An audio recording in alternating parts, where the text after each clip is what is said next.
This is the podcast called Let's Talk Leisure, and we are talking to relevant people about relevant topics connected to the wonderful world of the leisure industry. The topics and hashtags that apply here are, amongst others, leisure industry, insights, the future, of course, entrepreneurs, innovators, many more, but especially family entertainment centers. This is the second one. We did a first trial. Now we kick off with Carl Mills. He's co-founder and the owner of Stoerrr, if I say that correctly. Yep. And first of all, hi Carl, welcome. Hi, nice to be here. Cool. And thanks for joining this very second session about the leisure industry. We will kick off with some questions, but before we start, who are you? What do you do? I'm Carl Mills, co-founder and owner of Stoerrr Kids Concepts. We're a creative concept and design agency for the family services sector in the leisure industry. So we focus on hotels, holiday parks, that kind of areas, and namely for children and families. Who am I? I am a father of 4 kids, living here in Den Bosch in the Netherlands. Our company is based in Eindhoven. Okay. I'll say a little bit about the company. We started a little bit longer than 10 years ago, purely out of frustration of there not being good kids facilities in indoor play areas. I was there with my co-founder, and we were in a play hall drinking horrible coffee, looking at the surroundings thinking, oh my God, how long have we got to stay here? It was terrible. And then obviously, because we were complaining, our wife said, stop complaining. If you think you can do better, do better. So do it yourself. Yeah, 10 years later, we've moved from making very simple kids furniture, toys, sourcing products, little kids clubs, and now recently we just done a huge indoor kids club for Roompot. That's one of the biggest Dutch holiday parks. Oh yeah, and working for clients like Marriott hotel chain. So we've come a long way in 10 years, which is interesting. But we've also seen that the industry has come a long way. It's not going fast enough for our liking. We have other ideas. There's still a lot of hotels and places where it's very old-fashioned when it comes to kids playing areas, but it's going in the right direction. And are you looking forward to the direction it's going to? Definitely. I think we're looking forward to getting back out there anyway after COVID. It's been strange times. I mean, we're very lucky in as much that we haven't really been hit that hard by COVID, because luckily a lot of our clients have continued projects. A few clients have stopped. But most of them have continued, thank God. And but it's been weird. It's been very odd working a lot from home. A lot of I can understand. Zoom talks. Like us. A lot of working while you've got 4 kids downstairs and 2 dogs making noise. So it's been interesting. So you have multiple businesses: the family business and the business for families. I think the family business is harder than the the real business. Great. Thanks for introducing. Very clear. We will go over, I think, 7 main questions that we discussed, of course. First one is, 2020. You said already COVID time. For you, how was this for you in regards to the business operations? Like I said, it's been challenging because half of the year we weren't actually allowed into our office. So you're communicating with your partners and your collaborators from Zoom. You can't, sit next to each other with a cup of coffee and brainstorm, which is different. Also with clients, a lot of our clients, we have a lot of contact from distance with Zoom anyway, so that didn't change that much. But site visits, that couldn't happen. So, and a lot of times it was a big challenge trying to see what the client needed without actually being able to go and visit the location itself. Is it more difficult? it's more difficult because when you go there yourself, you can get a feel of the atmosphere and you can see things clearly about what needs to be done. Also, you get a good contact with your client, so you can actually get to know what kind of a character is this guy, and get a little bit of extra information out of him during an informal chat. And over the Zoom, that's slightly harder. Got you. Yeah. It's been odd, but we got through it. So I'm happy. I'm looking forward to when everything opens again, that we can get back to totally agree. And do you see, because on the one hand it's more, especially in your profession, difficult to have these video calls because you literally cannot feel the place. But was there also something positive about the video calls? Did it also work for you, or was it? Yeah, I mean, the positive side is normally the video calls are quite short. People don't really like them as much. And I think if you have, meetings with everyone in a room, sometimes they can last 3 hours. And people get into it instead of, short and to the point. And over Zoom, it's a 3-hour meeting won't last more than an hour. So I suppose that's a positive side. More efficient. More efficient. Yeah, definitely. Yeah. Nice. Thanks a lot. Clear. Other question that we have is what opportunities do you see in the industries or the leisure industry for the coming year? Well, for us, it's been an eye opener because COVID's been very, very, very heavy, and it's also highlighted the fact that people need to be healthy and strong. So your immune system is very important, and then we're not just talking about healthy eating, doing lots of sports, but also mental health. So those three things are clearly highlighted now. And we've introduced that into our kids concept. So we've kind of created 4 healthy, happy pillars. And we've put that into our concept, and all the concepts that we're going to use now encourage that. So you're talking, teaching kids. I mean, kids are the future. Kids are the next generation. So to us, it makes sense to start now with children, getting them more active, eating healthier, being more creative, mental happiness. If we can achieve that now, by the time they're adults, hopefully they'll be able to fight, the next COVID or whatever is going to come the next 20 years better. And we're finding our clients are responding really, really well to that. All the clients are very open to that and saying, this is fantastic. This is exactly what we need to tell our guests. So with the 4 pillars that you implemented this in COVID year, also being more healthy as one of them.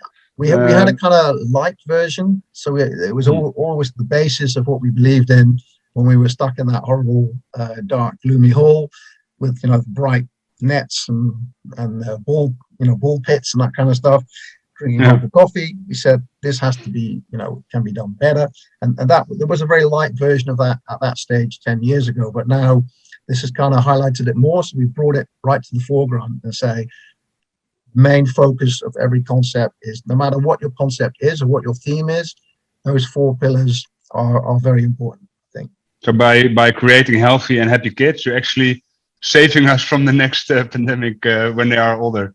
Yeah, sort of. Yeah, sounds good. Thanks. And would you like to share one of your best learnings then also, if you look back at 2020? I think for us was a real eye-opener to be, maybe it sounds a little bit obvious, but to be flexible. So as the old saying, when one door closes, another door opens. And I think in these times, that's for us definitely true. To be open to look into areas kind of outside your exact comfort zone and expertise. We've been approached by different projects which maybe before COVID we would have said, that's not really our thing. For example, mini golf courses, projects for governments and councils, and we've been approached to join in, which we don't normally pitch, but we're in a big pitch now for an entire resort. Wow. Oh, that's a different ballgame. Instead of just kids services in the kids area, we've been approached by a big company and said, well, no, we like your way of thinking, we like your conceptuals. You're highly creative with your concepts. We need someone completely out of the box. And so we've said yes. And again, our approach is very, very simple. We put together a team of specific experts.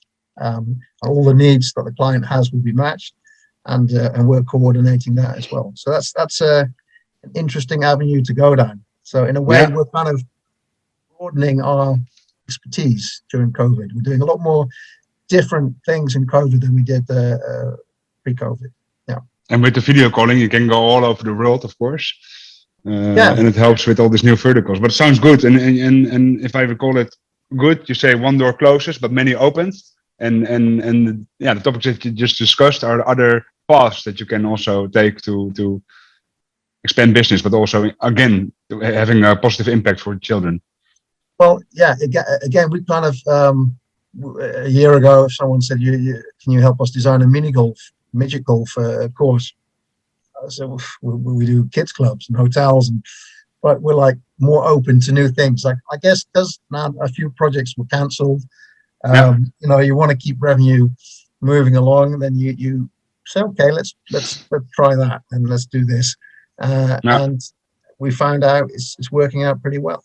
So yeah, we also see, while you're saying this, we also see the vertical of FSC or the vertical of retail, the vertical of leisure parks. We see it colliding because everything has something to do with things to do and the fun things to do. So nice that you confirm this. Actually, yeah, thanks. And as the world, oh yeah, sorry. Go ahead. I think what you're saying is right. Is that we're noticing a lot of hotels and parks are combining. Whereas before it was purely leisure. It's a nice place to stay, and food and beverage activities, retail, and other influencers are coming into those areas to give a better service for customers. Yeah, customer journey. Yeah, only exactly. then on the side. Yeah, and that brings me to the next question. So, as the world responded to the disruption of COVID, how did you manage to remain resilient as a business? I think that's a good one. Well, we've always had the mentality of keeping our core small.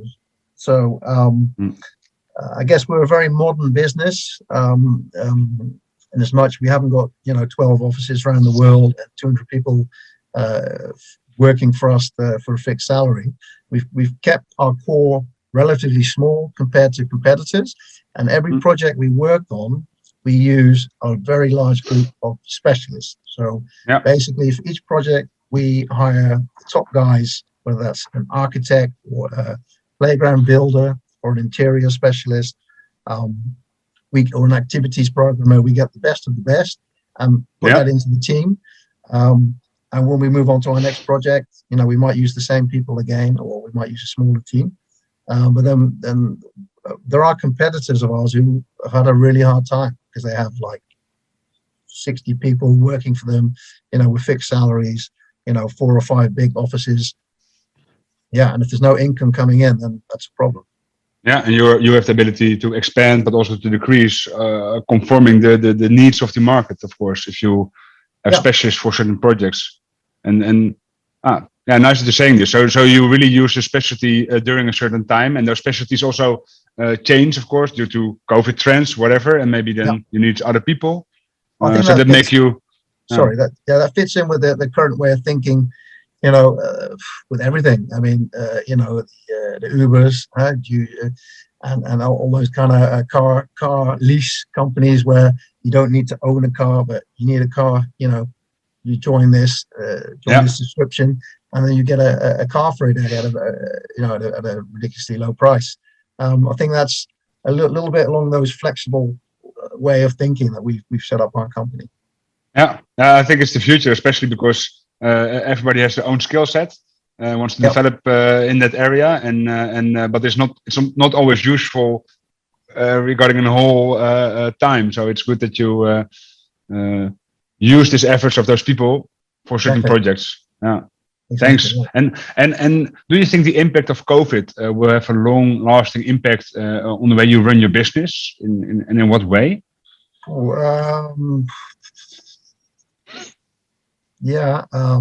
Well, I think COVID's been a big reset.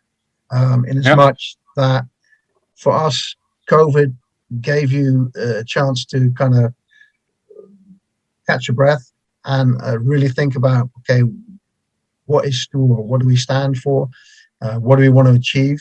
Are we trying to achieve more than just building kids areas? And we've come to the conclusion, yes, we do. Those 4 pillars that I talked about, we find very important.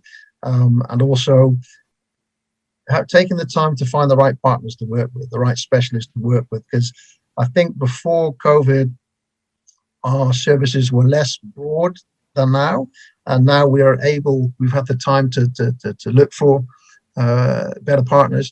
And we can offer clients a 360-degree kind of full turnkey service. So from initial idea to actual realization, and that includes 10 years ago we would never dreamt of it, but it includes even building work.